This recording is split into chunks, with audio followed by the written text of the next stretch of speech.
for President of the United States.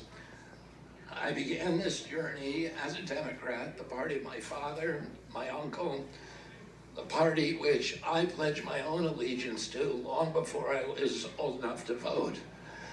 I attended my first Democratic convention at the age of 6 in 1960. And back then, the Democrats were the champions of the Constitution, of civil rights. The Democrats stood against authoritarianism, against censorship, against colonialism, imperialism, and unjust wars. We were the party of labor, of the working class. The Democrats were the party of government transparency and the champion of the environment. Our party was the bulwark against big money interests and corporate power. True to its name, it was the party of democracy. As you know, I left that party in October because it had departed so dramatically from the core values that I grew up with. It had become the party of war, censorship, corruption, big pharma, big tech, big ag, and big money. When it abandoned democracy by canceling the primary to conceal the cognitive decline of the sitting president, I left the party to run as an independent. The mainstream of American politics and journalism derided my decision. Conventional wisdom said that it would be impossible even to get on the ballot as an independent because each state poses an insurmountable tangle of arbitrary rules for collecting signatures. I would need over 1 million signatures, something no presidential candidate in history had ever achieved. And then I'd need a team of attorneys and millions of dollars to handle all the legal challenges from the DNC. The naysayers told us that we were climbing a glass version of Mount Impossible. So the first thing I want to tell you is that we proved them wrong. We did it because beneath the radar of mainstream media organs, we inspired a massive independent political movement. More than 100,000 volunteers sprang into action, hopeful that they could reverse our nation's decline. Many worked 10-hour days, sometimes in blizzards and blazing heat. They sacrificed family time, personal commitments, and sleep month after month, energized by a shared vision of a nation healed of its divisions. They set up tables at churches and farmers' markets.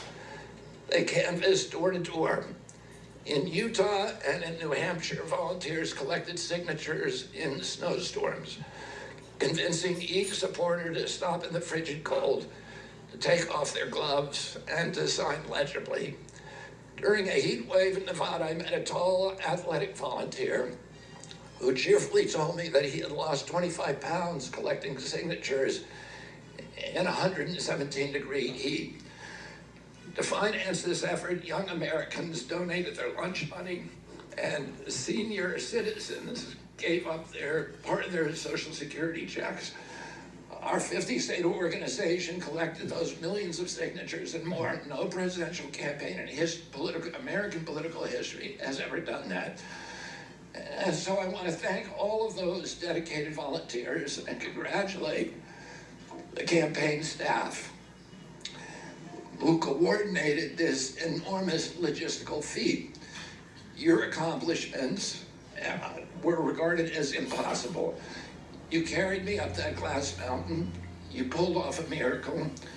You achieved what all the pundits said could never be done. You have my deepest gratitude, and I'm never going to forget that, not just for what you did for my campaign, but for the sacrifices you made because you love our country. You showed everyone that democracy is still possible here. It continues to survive in the press and in the idealistic human energies that still thrive beneath the canvas of neglect and of official and institutional corruption. Today, I'm here to tell you that I will not allow your efforts to go to waste.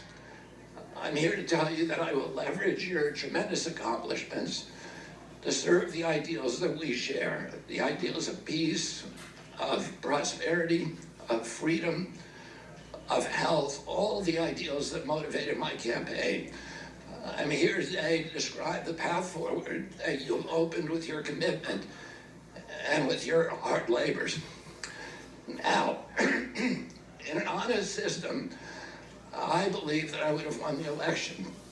In a system the like kind that my father and my uncles thrived in, a system with open debates, with fair primaries, with a regularly scheduled debate, with fair primaries, and with a truly independent media untainted by government propaganda and censorship. In a system of nonpartisan courts and election boards, everything would be different. After all, the polls consistently showed me beating each of the other candidates, both in favorability and also in head-to-head matchups. But I'm sorry to say that while democracy may still be alive at the grassroots, it has become little more than a slogan for our political institutions, for our media, and for our government, and most sadly of all for me, the Democratic Party. In the name of saving democracy, the Democratic Party set itself to dismantling it, lacking confidence in its candidate, that its candidate could win in a fair election at the voting booth. The DNC waged continual legal warfare against both President Trump and myself. Each time that our volunteers turned in those towering boxes of signatures needed to get on the ballot, the DNC dragged us into court, state after state, attempting to erase their work and to subvert the will of the voters who had signed those petitions. It deployed DNC-aligned judges to throw me and other candidates off the ballot and to throw President Trump in jail. It ran a sham primary that was rigged to prevent any serious challenge to President Biden. Then, when a predictably bungled debate performance precipitated the palace coup against President Biden, the same shadowy DNC operatives appointed his successor, also without an election. They installed a candidate who was so unpopular with voters that she dropped out in 2020 without winning a single delegate. My uncle and my father both relished debate. They prided themselves on their capacity to go toe-to-toe with any opponent in the battle over ideas. They would be astonished to learn of a Democratic Party presidential nominee who, like Vice President Harris, has not appeared in a single interview or an unscripted encounter with voters for 35 days. This is profoundly undemocratic. How are people to choose when they don't know whom they are choosing? And how can this look to the rest of the world? My father and my uncle were always conscious of America's image abroad because of our nation's role as the template for democracy, the role model for democratic processes, and the leader of the free world. Instead of showing us her substance and character, the DNC and its media organs engineered a surge of popularity for Vice President Harris based upon, well, nothing. No policies, no interviews, no debates, only smoke and mirrors and balloons in a highly produced Chicago circus. There in Chicago, a string of Democratic speakers mentioned Donald Trump 147 times just on the first day. Oh, who needs a policy when you have Trump to hate? In contrast, at the RNC convention, President Biden was mentioned only twice in 4 days. I do interviews every day. Many of you have interviewed me. Anybody who asks gets to interview me. Some days I do as many as 10.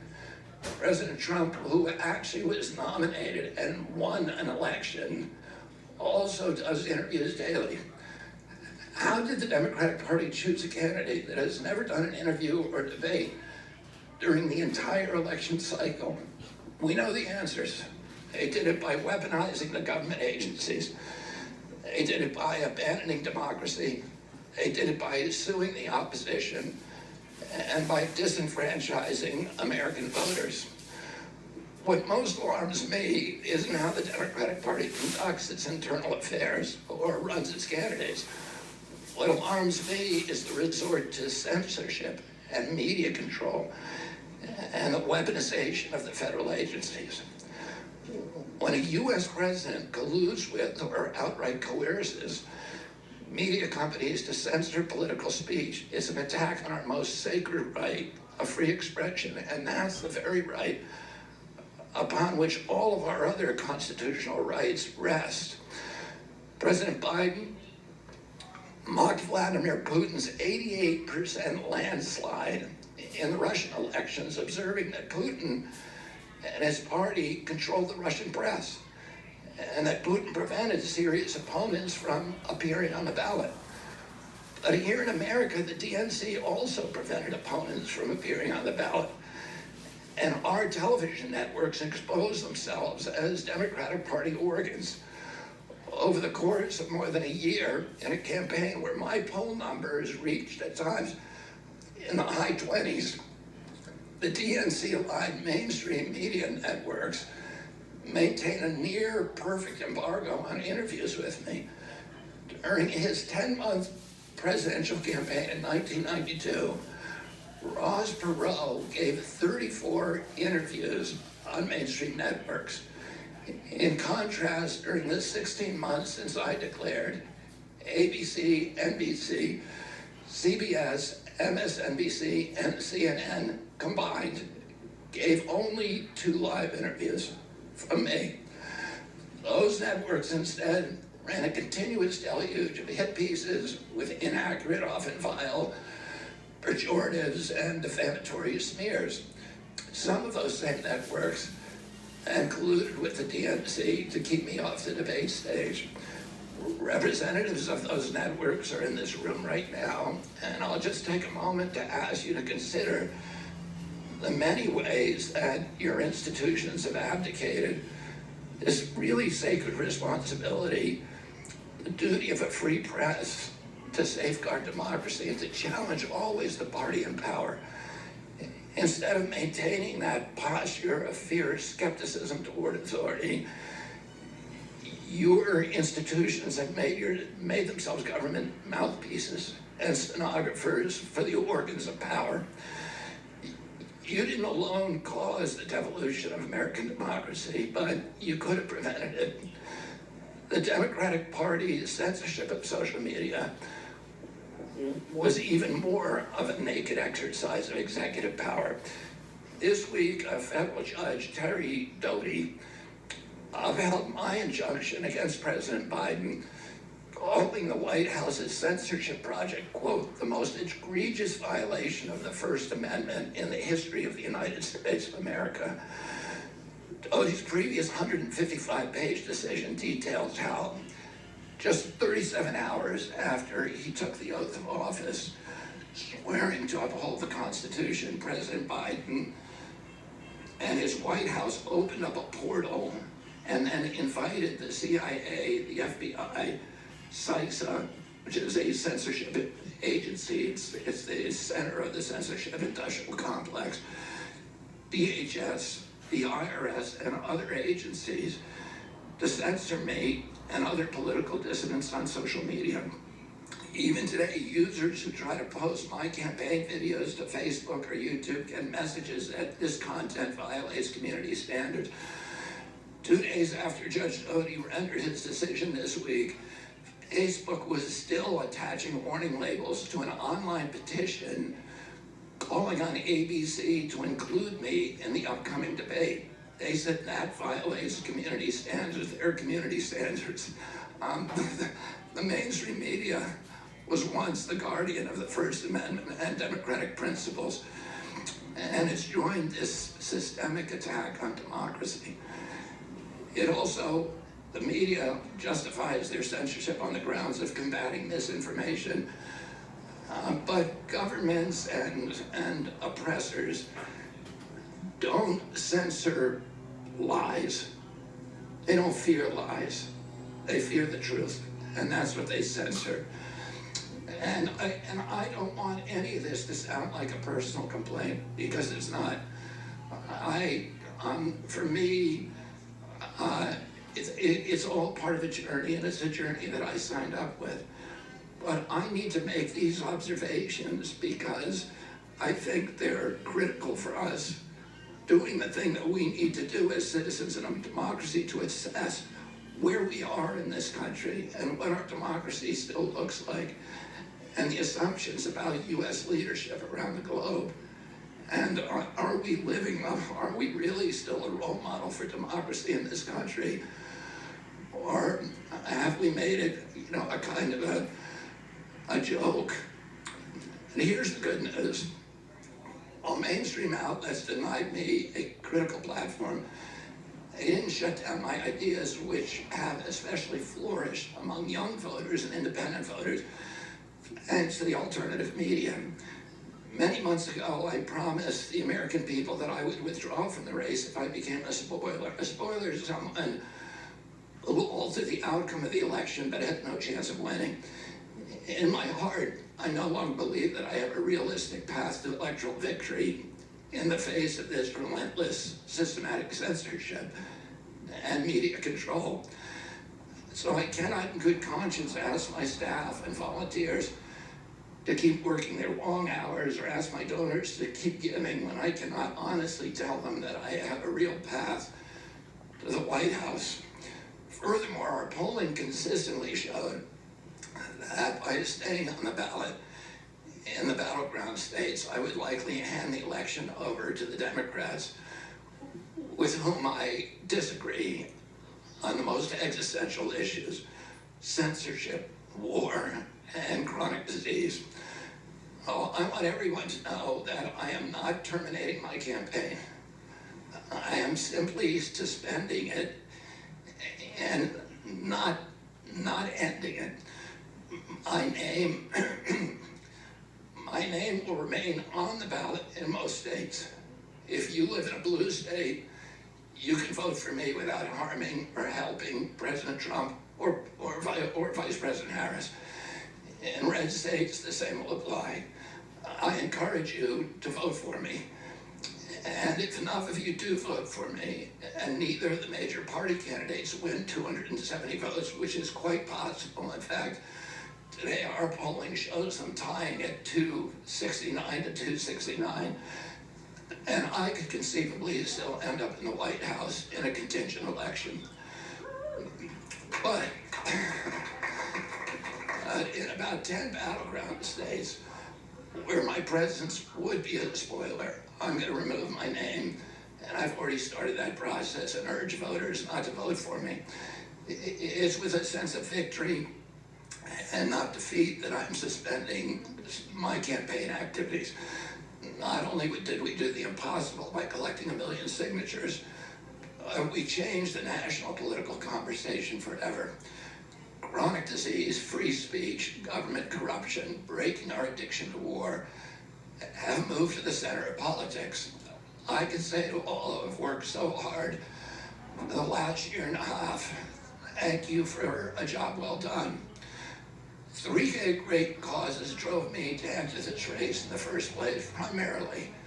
And these are the principal causes that persuaded me to leave the Democratic Party and run as an independent, and now to throw my support to President Trump.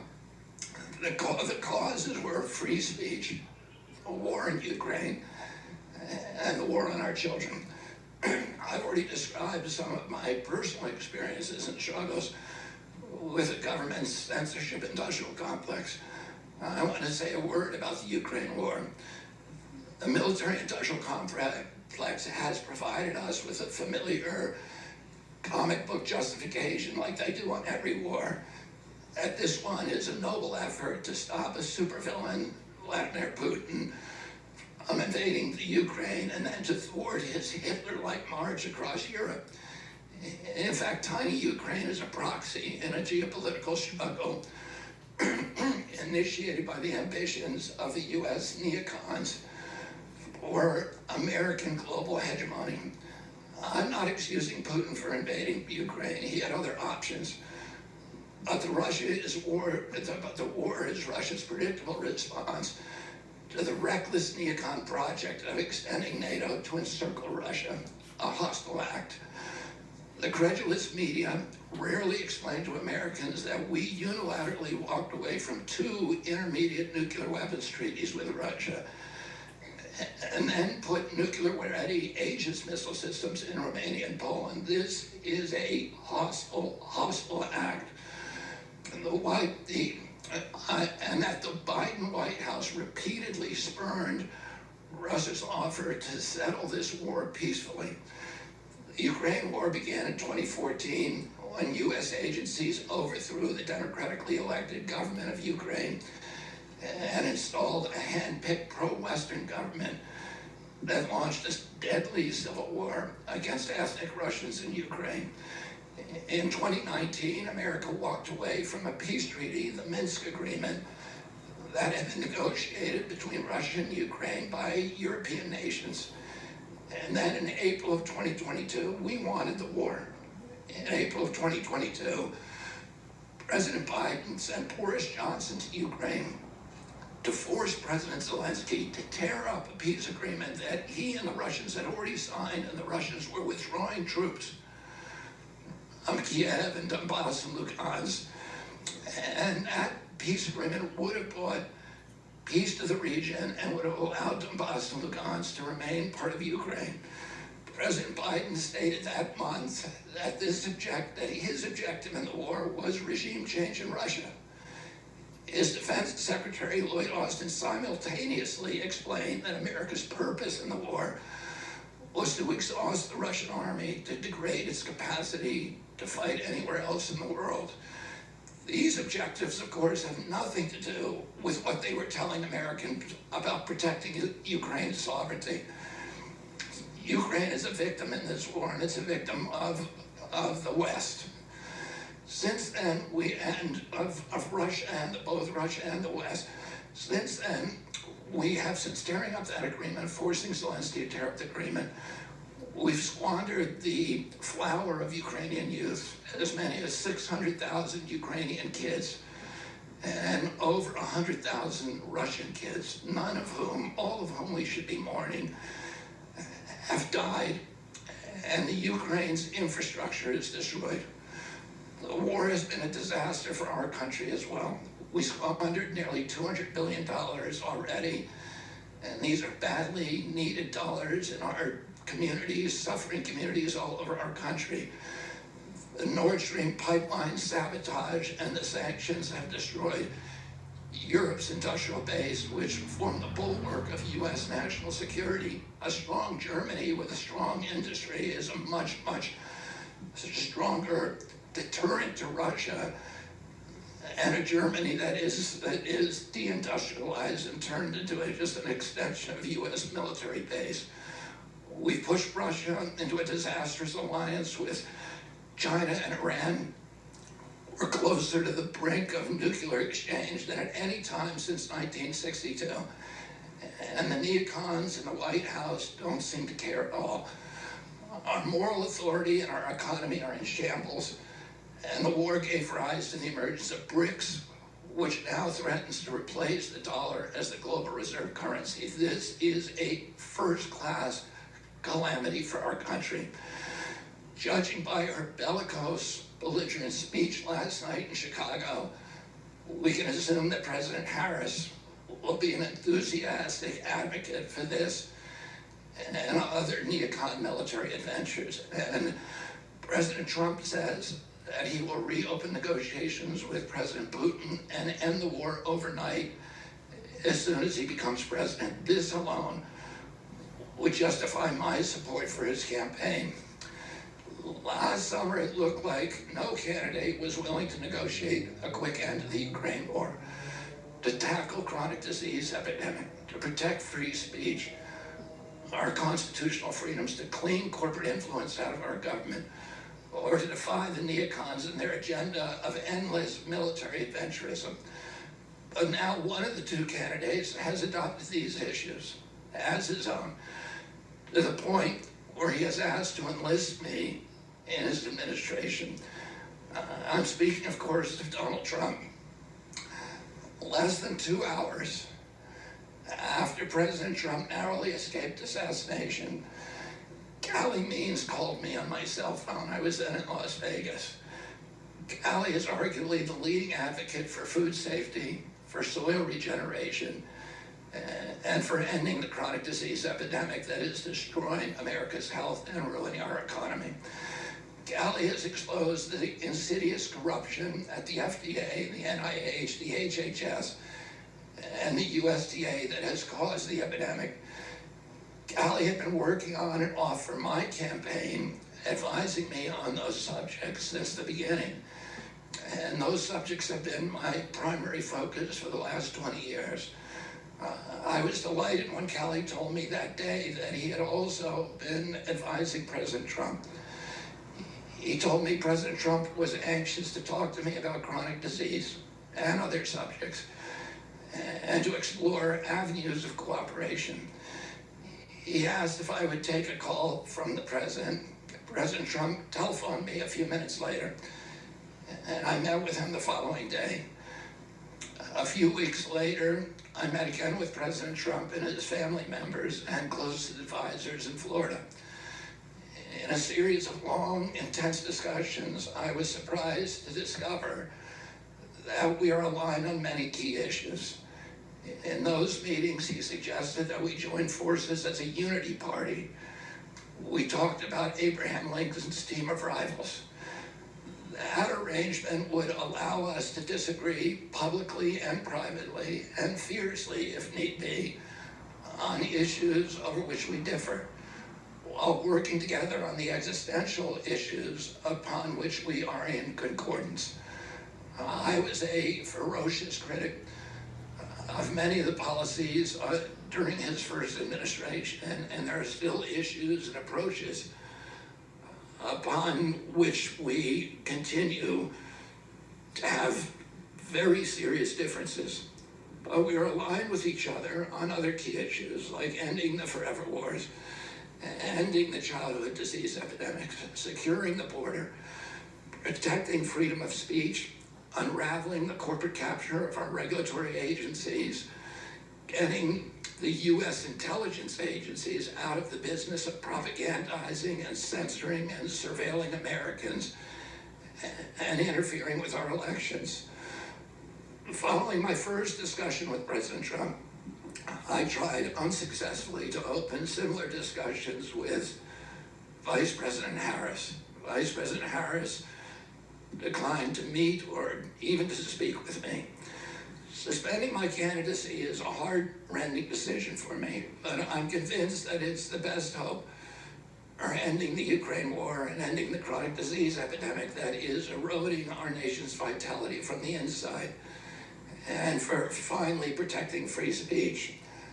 I feel a moral obligation to use this opportunity to save millions of American children, above all things. In case some of you don't realize how dire the condition is of our children's health and chronic disease in general, I would urge you to view Dr. Carlson's recent interview with Callie Means and his sister, Dr. Casey Means, who is the top graduate of her class at Stanford Medical School. This is an issue that affects all of us far more directly and urgently than any culture war issue, and all the other issues that we obsess on and that are tearing apart our country. This is the most important issue. Therefore, it has the potential to bring us together. So let me share a little bit about why I believe it's so urgent. Today, 2/3, we spend more on healthcare than any country on earth, twice what they pay in Europe. And yet we have the worst health outcomes of any nation in the world. We're about 79th in health outcomes behind Costa Rica, Nicaragua, and Mongolia, and other countries. Nobody has a chronic disease burden like we have. And during the COVID epidemic, we had the highest body count of any country in the world. We had 16% of the COVID deaths, and we only have 4.2% of the world's population, and CDC says that's because we are the sickest people on earth. We have the highest chronic disease rate on earth, and the average American who died from COVID had 3.8